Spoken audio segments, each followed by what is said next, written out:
Selamat datang kembali di channel ini untuk teman-teman yang udah nonton video part 1 review Last Night in Soho kami. Dan untuk yang belum nonton, silahkan ditonton juga part 1-nya kalau mau dapet review yang utuh. Pertama gue minta maaf, karena videonya dipotong 2 part kayak gini. Karena emang banyak banget yang jadi catatan gue untuk film ini. Dan untuk dijadiin satu video akan jadi panjang banget nanti durasinya. Tapi sebagai permintaan maaf karena video yang kepotong 2, gue akan menyajikan pembahasan yang tajam dan objektif dalam menilai film ini. Sehingga kalian akan dapat insight baru dalam menilai film ini setelah nonton video kami. Dan terakhir, gue harus peringatkan juga, dalam menyampaikan opini ini, gue akan berlaku apa adanya banget, termasuk dalam pemilihan kata dan bahasa. So please guys, excuse me. Dan yaudah, daripada banyak cincong, mari kita lanjutin pembahasan kita yang sempat terpotong. Simak video ini sampai habis, and let's take a look. Setelah kita bahas poin-poin apa aja yang menjadikan film Last Night in Soho ini memukau di video part 1, kita juga harus jujur sama diri sendiri dan mengakui bahwa film ini juga masih banyak kekurangannya. Terlepas dari ide uniknya, sinematografi, juga aspek sound di film ini, Last Night in Soho juga memiliki aspek-aspek yang membuatnya cukup mengecewakan. Poin-poin negatif. Dan yang pertama mau gue bahas tentang segi negatifnya adalah karakter-karakternya yang gue rasa kurang dieksplor, kurang matang, dan kurang dikembangkan. Kayak yang pertama mau gue bahas tuh ada John. I'm John, by the way. Rasanya dia ini kayak karakter tampilan cerita cuy. Kayak dia nggak ada di sana buat jadi karakternya sendiri, tapi lebih untuk jadi seorang yang nolongin Ellie aja, nutupin biar nggak plot hole, terus nambahin sedikit alur cerita romantis ke dalam film. Okay. Dia ini di sini jadi karakter yang nggak punya karakteristik menurut gue. Maksud gue adalah ketika lo disuruh buat jelasin siapa sih John itu, ya lo nggak bakal bisa jawab. Paling cuma bilang ya John itu love interestnya Ellie yang suka nolongin dia. Udah, kita nggak punya banyak informasi mengenai siapa dia selain yang dia bilang berasal dari South London. Udah itu doang. South London. Minimnya info ini jadiin si John ini hambar banget menurut gue. Dan gue rasa itu kesempatan yang sia-sia banget sih. Sebab gue sebenarnya juga berharap si John ini berubah jadi bangsat gitu, yang nganiaya atau ngambil keuntungan dari Ellie. Kan seru tuh ya, jadinya mirroring ke Jack gitu kan. Terus bisa jadi bahan karakter development juga kan, sejalan sama seluruh premis film ini yang tentang rahasia gelap di bawah permukaan. Dengan begitu gue rasa bakal ada ruang tambahan buat si John ini dapat pengembangan karakter. Daripada jadi karakter penambal cerita doang, kayak gini kan sayang banget ya, terlalu one dimensional. Terus lanjut ke konflik Ellie dengan teman sekelasnya yang buat gue masih kurang greget, terutama sama si Jocasta. You look like an Eloise.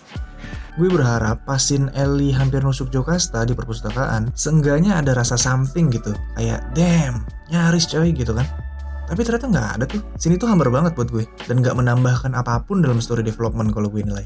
Setelah kejadian itu pun si Ellie nggak dipanggil polisi, bahkan nggak di DO dari unifnya, atau rame pun enggak gitu. Semuanya berlalu aja gitu kayak nggak kejadian apa-apa. Dia sampai akhir malah jadi rising star gitu kan si Ellie, dan si Jocasta juga ikut apresiasi si Ellie akhirnya. Seolah-olah nggak pernah terjadi apapun gitu, dan nggak jelas banget buat gue jadinya. Dan ini fix bikin gue mikir bahwa scene hampir nusuk di perpus itu nggak ada gunanya banget dan nggak berkontribusi buat pengembangan cerita. Dan gue rasa itu lagi-lagi karena story dan karakter development yang kurang sih. Si Jocasta ini mau digambarin sebagai ketua geng bully gitu kan. Typical mean girls lah. Dia punya sifat yang gak mau kalah, mau tampil sok jadi inisiator, terus jatuhin image orang. Tapi dengan modal sifat yang begitu pun, tetap aja bulannya lemah. Dia ini selalu bully di belakang Ellie, cuma nyinyir-nyinyir doang lah kebanyakan. Sehingga bikin alasan audiens buat antipati ke Jocasta ini gue rasa kurang. Kita jadi kurang punya alasan buat benci dia gitu. Padahal karakter Jocasta ini vital banget loh. Bayangin aja, dia ini alasan Ellie ngerasa nggak fit in kan sama anak kampusnya. Dia ini alasan Ellie pindah kosan coy. Yang artinya, kalau bukan gara-gara Jocasta, ini cerita satu film nggak akan terjadi coy. Ellie nggak akan ngekos, dan Ellie nggak akan dapat vision ya kan. Tapi lihat betapa lemahnya impact si Jocasta. Buat gue terlalu hambar ini orang. Country mouse. Terus beres sama Jocasta, gue juga agak-agak nih sama karakter Miss Collins tua yang diperanin sama almarhum Diane Rick. Gue rasa kemampuan acting Diane Rick ini kurang dimanfaatin cuy.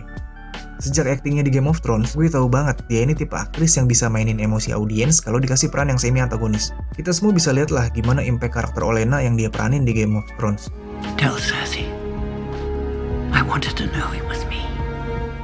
Dan di Last Night in Soho ini juga sebenarnya kan pas banget ya, dia dapat peran semi antagonis. Tapi di film ini gue malah nggak ngerasa dia berhasil ngasih impact yang sesuai ekspektasi. Dan ini bukan masalah acting ya, lebih ke pengembangan karakternya aja. She died in that room. Dan gue rasa banyak faktor yang bikin hal ini terjadi. Salah satunya screen time. Dimana gue tahu banget, Edgar Wright ini sengaja ngasih screen time yang terbatas buat ngumpetin karakter ini. Karena kan emang mau dipakai buat di twist akhir ya. Tapi jadinya kurang banget. Karena dari awal udah cukup mencurigakan. aktris sebesar Diana Rigg cuma dipakai buat peran ibu kos. Udah gitu ibu kosnya yang jarang muncul di layar. Gue langsung bisa nebak tuh dari situ bahwa Miss Collins ini ada something. Gak mungkin gini doang.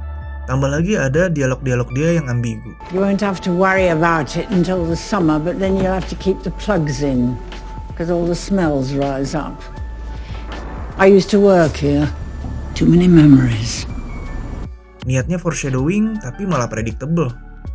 Scene pas dia mau ngeracunin Ellie juga jadi gak tegang sama sekali buat gue. Waktu dia nusuk John juga gak ngerasa apa-apa tuh. Terus lanjut pas dia ngejar dan mau bunuh Ellie di tangga juga jadi gak berasa feelsnya kalau buat gue. Bahkan sampai dia mau dead dan ditinggal Ellie di atas juga gak ada perasaan apa-apa gue. Mubazir talent sebesar ini karena gak dimaksimalkan. Dan lanjut kalau ngomongin twist, karakter Lindsay si polisi atau si kakek yang kirain Jack, gue rasa juga di-build kurang konsisten. Lagi-lagi ini gue lihat sebagai masalah pengen twist tapi kurang. Kita bahas nih dari awal. Pertama kali Ellie ngeliat Doi adalah Doi keluar dari klub. Di sini gue rasa semua audiens juga bisa nebak kalau ini karakter mau digambarin sebagai orang yang sketchy dan doyan main cewek. Om gatel lah ya gitu. Tapi karena ini first encounter, jadinya kita belum nebak kalau dia ini bakal jadi karakter penting. Apalagi ini kan sebelum kejadian Ellie pindah kos dan dapat vision. Jadi kita biasa aja liat dia. Terus yang kedua ketemu lagi di pub tempat Ellie kerja. Si pekerja cowoknya julukin si karakter ini Hansi. Was Hansi bothering you? Man's like an octopus. Dia bilang dulu Doi ini ladies man katanya. Ini kan kelihatan banget usaha film ini buat ngegiring penonton, buat nebak kalau ini tuh Jack gitu kan. Julukannya udah Hansi, antara karena sering handling cewek-cewek malam gitu ya, atau emang karena dia tukang grepe. Man's like an octopus. Terus diperkuat lagi pas ngejar Ellie, bilang si Ellie ini mirip sama orang yang dia kenal. Dan sok tahu gitu kalau emaknya Ellie udah meninggal. My mother's dead. I thought she might be. Di sini audiens digiring lagi buat nyangka bahwa yang Lindsay omongin ini Sandy dan ngira Ellie ada hubungannya sama Sandy atau mungkin wanita tunasusila lainnya lah gitu ya. Udah tuh, jadinya audiens dibuat makin mikir, fix ini mah Jack gitu kan.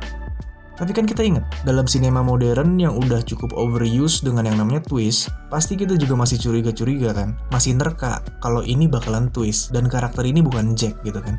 Yang ternyata bener, bukan Jack. Man's like an octopus. Nah ini semua jadi nggak konsisten buat gue. Pertama, kan akhirnya di-reveal kalau dia ini bukan Jack, tapi pensiunan polisi. Yang bahkan dari narasi si ibu pemilik pub, dia termasuk polisi yang berjasa, nyelamatin banyak WTS di daerah itu gitu kan. Semacam local heroes lah. He's police. Yeah, he's ex-vice. Used to be a copper in Soho for years and years, working the red light district. Tapi, kok dia masih main ke klub? Dan waktu diinterogasi sama Ellie, dia ngaku kalau masih jadi ladies man. I hear you're quite the ladies' man. What? How dare you? Still am. Dan ini jadi perhatian gue. Pertama, dia itu udah pensiun kan. Jadi gue rasa nggak mungkin dia masih berusaha nyelamatin WTS-WTS di sana. Udah nggak ada motivasinya lagi buat dia. Ini malah jadi kelihatan banget, lagi-lagi kayak usaha ngegocek audiens buat twist, dimana menurut gue jadi nggak efektif. Terus ini jadi conflicting antara persepsi kita buat menentukan apakah dia ini baik apa enggak gitu kan. Katanya dia dulu nyelamatin WTS-WTS di sana, tapi kok masih gatel juga sampai tua gitu. Oke, kalau ada yang bilang dia ini mainin peran abu-abu coy, polisi nggak mutlak baik coy. Oke. Tapi kalau gitu, dari mana dia dapat gelar local heroes? Yang namanya heroes mah udah pasti karena pengabdiannya ke masyarakat dong. Masa heroes kegatelan? Kan conflicting jadinya. Ditambah lagi emang gak dijelasin peran si polisi ini apaan. Dia versi muda cuma 1 kali screen time, 1 kali. Itu pun gak jelas motivasinya apaan. Apa mau nyelamatin Sandy? Apa mau jadi pelanggan juga sekalian gitu kan? Kita gak tahu nih. Makanya ketika di reveal dia ini polisi berjasa, jadi gak kena lagi di gue. Karena emang basicnya kita nggak diperkenalkan sama karakter ini dan apa yang sebenarnya dia lakukan gitu. Lindsay, you poor bastard. Jasa kayak apa yang bikin dia jadi heroes kita nggak tahu pasti. Kita malah jadinya menyimpulkan berdasarkan penggambaran dia aja. Kalau dia ini perfect gitu kan. Terus kalau emang dia heroes dan berjasa banget, kenapa pekerja pub yang cowok tadi nggak tahu dia? Malah nganggapnya dia semacam pimp atau kakek gatel aja gitu. Sampai ngejulukin Hansi kan. Buat gue ini juga masalah. Artinya perspektif si pegawai pub itu sama kayak kita audiens, dimana nggak dapat exposure informasi yang cukup tentang siapa orang ini sebenarnya gitu kan. Lagi-lagi ini jadi kelihatan kayak usaha pengen keren, pengen bikin twist gitu, tapi malah nggak kena, jadinya miss opportunity. Intinya karakter-karakter ini sih kurang pengembangan. Film ini terlalu berat sama Ellie dan Sandy, sampai-sampai nggak ada ruang buat eksplor karakter-karakter lain. Terus udahlah beres catatan gue soal karakter. Selanjutnya story, lebih tepatnya story development, dimana gue sejujurnya kecewa dengan sepertiga akhir film ini. Dari awal kan premis cerita dibangun dengan nuansa psychological horror ya, cerita tentang kengerian dari dunia hiburan malam gitu. Terus juga pakai sedikit mental health issue gitu kan, yang sempet bikin audiens atau gue lah ya menerka-nerka apakah ini real gitu, time traveler kah, halusinasi kah? Karena kan Ellie dicurigai punya riwayat mental health issue, jadi mungkin aja ini bagian halunya dia kan. Tapi ternyata semua vision itu kenyataan, dan dengan kata lain emang si Ellie ini indigo ternyata kan, gak ada urusannya sama mental health. Dia bisa melihat vision ke masa lalu gitu, atau melihat hantu-hantu lah gitu kan. Walaupun kadang terjadi lewat mimpi dan bukan real time experience. Dan dari premis itu aja sebenarnya oke banget kan. Maksudnya gue sebelumnya udah bilang kalau gue suka dengan horor yang terbilang punya sudut pandang unik gitu. Gak melulu ngandelin jump scare atau monster setan-setanan yang ngejual tampang serem tanpa fondasi story yang kokoh gitu kan. Horor di film ini mirip sama tema horornya Alien yang udah kita bahas di video kemarin. Bedanya seksual horor di sini dijadiin tema film yang perspektifnya realistis. Namun, ternyata betapa salahnya gue. Karena dengan perkembangan cerita, akhirnya gue bermasalah juga nih sama setan-setan di film ini. Yang awalnya gue nggak masalah tuh sama setannya, karena gue nganggep itu kan gambaran pengalaman pahit si Sandy ya, yang terjerumus ke dunia hiburan malam gitu. Sesuatu yang sama sekali nggak dia mau. Gue nganggep itu visualisasi dari traumanya Sandy yang termanifestasi gitu kan. Gimana dia ditipu sama Jack, dan malah katakanlah dijual jadi WTS gitu. Gimana kebencian dan kekecewaan dia numpuk karena dia punya talent malah nggak kepake sama sekali. Mimpi dia hancur sehancur-hancurnya gitu kan. Ini kan serem ya kalau kita lihat dari sudut pandang realis. Tapi ternyata itu setan malah korbannya Sandy. How is it gonna be used anymore? Dan ini malah bikin rancu. Dari situ aja penilaian kita terhadap Sandy berubah kan. Yang awalnya kasihan, jadinya bingung harus empati ke siapa. Si setan-setannya ini sama sekali nggak bikin gue kasihan pas minta tolong karena emang mereka pada dasarnya bangsat gitu kan. Terus si Sandy juga jadi nggak bisa lagi kita kasihani sepenuhnya karena ya gimana pun lo psikopat Sandy, lo pembunuh berantai gitu kan. Terus gue jadi mempertanyakan nih, buat apa setan-setan ini ngejar Ellie sampai ke perpus-perpus gitu, minta tolong. Tapi cara mereka minta tolong juga kayak orang mesum yang mau grepe-grepe. Orang mah udah biarin aja nggak usah gangguin Ellie gitu kan. Dia juga lagi nyoba investigasi kok. Kalau nggak digangguin setan malah bisa lebih tenang dan lancar. Ini mah setannya kayak horny gitu. Kan aneh cuy, kurang. Story developmentnya yang di build up dari awal tentang gelapnya dunia hiburan malam jadi balik abu-abu. Senjata utama horor ini yang menurut gue adalah empati atau simpati jadi hilang efek. Siapa yang layak dapat simpati dari audiens, kita jadi nggak tahu, rancu. Mengaburkan kesimpulan pesannya sendiri gitu kan. Terus tema skizonya si Ellie ini jadi rancu juga. Overlapping sama keindigonya dia kan. Gue jadi ngeliat kalau mental health issue ini dipakai cuma sebagai pengecoh. Karena faktanya sama sekali si Ellie ini nggak pernah kambuh skizonya kan. Satu kali pun nggak pernah. Bener nggak? Semuanya real supranatural kan, bukan psychological. Dan dia selalu dalam kondisi sadar nggak kambuh skizo. Jadi bukan psychological fix, emang beneran supranatural gitu kan. Dan buat gue sayang banget, ini ide ceritanya jadi nggak kepake. Apalagi itu mental health di build up-nya udah dari awal film. Gue jadi beranggapan, mending dihilangin aja sekalian dari cerita. Dan pasti nggak akan masalah juga, nggak akan ganggu cerita gitu kan. Karena dari awal Doi ngeliat emaknya di cermin, itu bukan skizo dong, itu indigo. Karena emang akhirnya kita menyimpulkan bahwa si Ellie ini sehat mentalnya. Dan makanya gue bilang ini overlapping satu sama lain, antara mental health issue dan keindigoannya gitu. Dan karena kesimpulannya udah jelas indigo, jadinya mental health issue ini useless coy, nggak ada gunanya.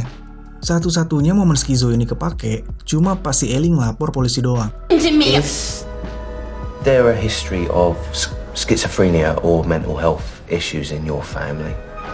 Udah lama-lama build up dari awal cuma dipakai di situ doang, satu scene doang. Dan itu pun salah, karena kita sebenarnya ada bukti bahwa Ellie ini sehat mentalnya. Ingat kan waktu pertama kali dia vision Sandy, kan ada scene yang sama Jack tuh ya. Terus pas besoknya beneran ada bekas chupsnya kan pas dicek. Artinya kan itu kejadian real secara fisik gitu. Entah itu arwahnya Jack atau gimana lah ya. Tapi intinya itu jelas bukan skizo dong. Itu real, physical, entah itu supranatural atau apa gitu ya. Terus juga cara ending film ini gue gak suka sih. Dan ini terjadi bukan cuma gue. Banyak juga reviewer yang ternyata sama-sama ngerasa kalau ending film ini tuh berasa dicepetin atau terburu-buru gitu. Kayak maksudnya reveal kalau si Miss Collins ini ternyata Sandy itu kan akhir banget ya munculnya. Dan lo tahu nggak bahwa dari scene reveal itu ke scene dia mati cuma sekitar 13 menit. Bayangin coba. Maksud gue, lo udah effort banget nih gocek audiens biar twistnya ngena gitu kan. Lo udah effort gocek walau ya hasilnya nggak rapih juga gitu ya. Pas reveal twistnya jadinya gitu doang. Hambar, anti klimaks, jujur aja. Seenggaknya kasih apa kayak gitu cara supaya Sandy menebus kesalahannya atau apalah ya. Ini mah udah aja nyerah, setannya nyerah, Sandy-nya nyerah. Terus kenapa si Sandy jadi ikutan bisa lihat setannya juga gue nggak nangkep tuh. Dan semua ini gue sih curiga, sebenarnya di hasil pra-editnya ada semua tuh, rapih scene-nya nggak terburu-buru. Ada sequence per sequence dengan pacing yang pas gitu kan. Tapi pas proses cutting dan editing, banyak scene yang sengaja dipotong-potong, dibuang-buang biar muat sama durasi filmnya, dipaksain gitu. Dan hasilnya ya jadi ending yang jumpy gini, loncat-loncat. Soalnya beneran berasa banget kayak dipaksain buat ending. Bayangin aja coy, masa 13 menit doang beresin urusan Miss Collins, udah sama karakternya diumpet-umpetin gitu kan. Dan kalau misalkan bener kayak gini, ini bukan salah sutradara juga sih sebenarnya. Karena bisa jadi ini permintaan studio kan. Atau bisa juga editornya yang kurang lihai motong scene. Makanya kalau suatu saat Edgar Wright ngeluarin director's cut, mungkin kita bisa lihat versi yang lebih rapih lah pacingnya, gak keburu-buru gini. Itu pun kalau ada ya director's cut-nya. Ya, intinya sayang aja sih, potensi cerita film ini gede banget, konsepnya menarik gitu kan, tapi hasil akhirnya begini ya mau gimana lagi. It felt right, Ellie. Gue sih apa adanya banget ngasih opini. Kalau disuruh kasih nilai, mungkin ini film nilainya 7 lah buat gue. Ketolong sama visual dan acting Mackenzie yang bagus banget di film ini. Sebab kalau kita bicara horor, gue susah juga ngebelain ini film. Yang bagus di film ini kan sinematografinya ya, dan itu bukan punya horor doang gitu. Sinematografi kan general, dan semua genre film emang harus bagus gitu kan. Terus juga kalau ngomong secara movie in general, kekurangannya lumayan serius gitu. Karakter dan cerita kan aspek yang serius banget dan harusnya perfect. Jadi ya nilai 7 buat gue cocok sih. Tapi tetap gue seneng banget dengan adanya film ini. Sebab gimana pun film Edgar Wright ini original coy. Di tengah serbuan film sequel dan atau remake gitu ya. Gue respect banget sama tim Edgar Wright dan film ini. Yang gak cuma berani bikin film original, tapi juga film original di era pandemi. Yang memang beresiko kan. But anyway, mereka tetap harus diapresiasi. Dan gue berharap banget untuk director-director lainnya untuk bikin film original. Jangan cuma ngurus franchise sequel doang lah ya. Dan segitu dulu review yang menjurus kritik ini dari kami. Dan sekali lagi harus diingat ya, ini bukan film jelek, sama sekali bukan. Tapi gue rasa kita harus jujur juga kalau film ini masih agak jauh dari kata sempurna. Buat kalian yang nonton video ini sampai habis, gue berterima kasih banget sama kalian. Kalau ada kesalahan atau kekurangan dari apapun yang kami sampaikan, bisa tolong bantu ingatkan kami di kolom komentar. Silahkan beri like kalau menurut kalian video ini menarik. Share juga ke teman-teman kalian yang suka sama film ini. Support kami terus dengan subscribe channel ini. Dan sampai jumpa di video selanjutnya. Cheers!